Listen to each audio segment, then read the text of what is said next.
Hello everyone, இது கங்கை கொண்ட சோழபுரம். அரியலூர் மாவட்டத்தில் இருக்க இந்த கோவிலை தஞ்சாவூரை ஆண்ட ராஜராஜ சோழனுடைய மகன் ராஜேந்திர சோழனால கட்டப்பட்டிருக்கு. ராஜேந்திர சோழன் வடக்க கங்கை ஆறு வரைக்குமே படையெடுத்து செஞ்சிருக்காரு.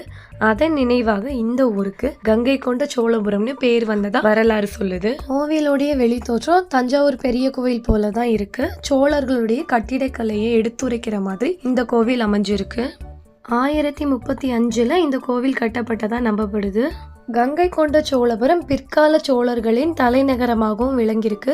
கிட்டத்தட்ட 250 ஆண்டுகள் தலைநகராக இருந்திருக்கு. கங்காபுரி, கங்கை மாநகர் அப்படின்னு வேறு பெயர்களும் இந்த கங்கை கொண்ட சோழபுரத்துக்கு இருக்கிறதா குறிப்புகள் இருக்கு. கோபுரத்தின் உயரம் 55 மீட்டர். ரொம்ப அமைதியான ஒரு சிவன் கோவில். ஒரு சின்ன வருத்தம் என்னன்னா, நிறைய படையெடுப்புகள்ல இந்த கோவில் பாதிக்கப்பட்டிருக்கு. அதன் எச்சங்கள் கோவிலை சுற்றியுமே நம்ம நிறைய பார்க்கலாம். ஃபேமிலியோட ஒன் டே ட்ரிப் பிளான் பண்ணுறீங்கன்னா கண்டிப்பாக இந்த கோவிலை விசிட் பண்ணுங்க. இந்த கோவில் யுனெஸ்கோவால் உலக பாரம்பரிய களம் அப்படின்னு சான்றளிக்கப்பட்டிருக்கு. அதனால தாராளமாக எல்லாருமே இந்த கோவிலை பார்க்கலாம்.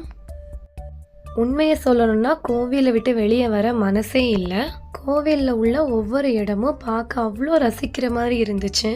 ஆக்சுவலாக நாங்கள் இந்த கோவில் பிளான் பண்ணி வரல. சிதம்பரத்துலேருந்து கன்னியாகுமரி போயிட்டு இருக்கும்போது இனி மெனக்கட்டன்லாம் வர முடியாது, அதனால கோவிலில் பார்த்துட்டு போயிடலான் இருந்தோம். வந்ததுக்கு அவ்வளோ ஒர்த்து. கோவிலில் உள்ள ஒவ்வொரு சிலையும் ஒவ்வொரு இடங்களும் அவ்வளோ அம்சமாக கட்டியிருக்காங்க. இங்கே ஒரு ஸ்பெஷல் கிணறு இருக்குது. அந்த கிணறுல போய் தண்ணி எடுக்கிறதுக்கு பக்கத்தில் ஒரு சிங்க முகம் படைத்த ஒரு வாயிலும் இருக்குது. கிணத்துல போய் தண்ணி எடுக்கிறதுக்கு ஏதுவாக படிக்கட்டுகள் அமைச்சிருக்காங்க. தற்போதைக்கு அதை மூடி தான் வச்சுருக்காங்க. படிக்கட்டுகள் இருக்கிறதே கேமரா மூலியமாக தான் தெரிஞ்சிச்சு. நேரில் பார்க்கும்போது கண்ணால் பார்க்க முடியலை, இருட்டாக இருந்துச்சு.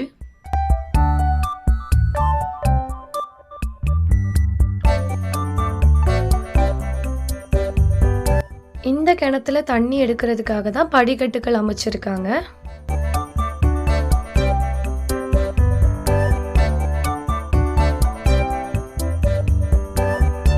சுரங்கப்பாதை வழியா போய் தண்ணி எடுக்கிறதுனால காற்றோட்டத்துக்காகவும் சின்ன வசதிகள் செஞ்சுருக்காங்க.